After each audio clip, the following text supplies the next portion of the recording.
Hey, my name is ATVman24, also known as Mr. Chevy to people on Blog TV. This is me rebuilding my system in my vehicle. I drive an 88 Chevy Suburban, and the system I've had in there is about, I don't know, 5-6 years old. So it's seen better days, but it's rebuild time. And we started off by making a box. We're going to be running two 12's, dual voice coil, 4 ohms. They're sitting over there, JVC. I know, a lot of people are going to be like, why JVC? But I listened to them before and they sounded excellent, so that's why I'm going to run them. 6-inch port, 21 inches long port. Big double box. One sub sitting on this side, the other sub's going to sit on the other side. Here's the sub over here. These are the JVC subs. They're brand new. They're Arsenal 8240s, dual voice coil, 4 ohms each voice coil.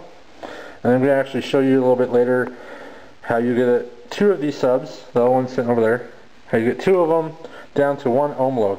I don't have the amp yet, it's on order, it's coming in. I have a brand new deck coming in. I have some surround speakers coming in. We got aught gauge wire we're going to be running through the truck. And so, yeah, it'll be pretty good. And then this is the designer of the box. He built it. His name is Aaron, also known as A-Dog on Blog TV and on YouTube. Yes. So it makes it easier that way. But he built this box and we designed it, and that's about it. So more to come once we get the subs in. I'll show you a little bit more. We just barely got the hole cut for this one. We're going to pre-drill the holes. We're going to be doing some silicone on the top since we weren't able to when we built it, and there we go from there. So enjoy, and more to come. Alright YouTubers, once again, we got the subs all mounted in. Got all the holes pre-drilled, mounted the subs, ran the wires. I'm sorry I didn't take any pictures to show you, because we just wanted to get it done because it's getting late and just wanted to have it done basically. But there's the subs all mounted in. These subs are pretty cool. They come with this nice ring, and the screws themselves, I'll show you the screws that the sub comes with. Look like this. And as you can see, it's got a Phillips head on there, and there's the regular screw part, but it has this little extra piece sticking on there. And what it is these rings, I guess they're just beauty rings.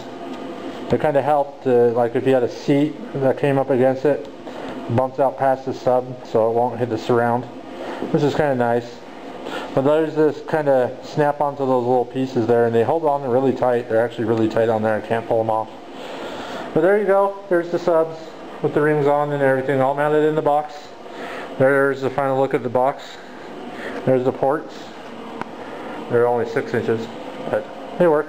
And then for the terminals, this is how we wired the terminals. We got 4 different plugs on the back, positive, negative, positive, negative. Basically we just put the connector on and then screw on the next nut onto it tight, and that's how you make your connections right there. It's a lot cleaner. This way it won't leak. It doesn't let any air pass these washers, and you don't have to worry about them coming loose because we put lock washers both on the outside and the inside, so they won't come out at all. And they're kind of siliconed in place a little bit. But yeah, that's about it on the system build. Next we'll show a video of it actually in the vehicle with the amp. Just found out my amp barely shipped today, the 19th, which kind of sucks because I thought it'd ship sooner, but it is on its way. Have a tracking number. My deck should be here next week. Some of my component speakers should be here next week. So stay tuned. This is part 1 of the system build of the subs. Next, probably tomorrow, Saturday, we'll run the aught gauge wire, which actually we have in here. We have the aught gauge wire ready to go. Big thick wire, nice, and got 5 feet of ground and 20 feet of the power. And I'm going to do the upgrade from the battery to the alternator with this stuff. I'm also going to upgrade the ground from the battery to the chassis. Also got new breakers a new breaker box for it. My old one was just only a 90 amp, and I got a nice big old 200. I could actually accept the oct gauge wire, so I don't have to use connectors on it, which is kind of nice. So I don't have to worry about the connectors coming loose or whatnot. And then I got some connectors for the battery side. I'm going to solder these on to the wire. Big flipping connectors. First time ever running an oct gauge, so it'll be a whole new experience. Once again, there's Aaron. All he says is stuff, but that's Aaron. There's the box. Stay tuned for more. You'll see the wire ran next, and this box will be in. I will have my old amp hooked up to it.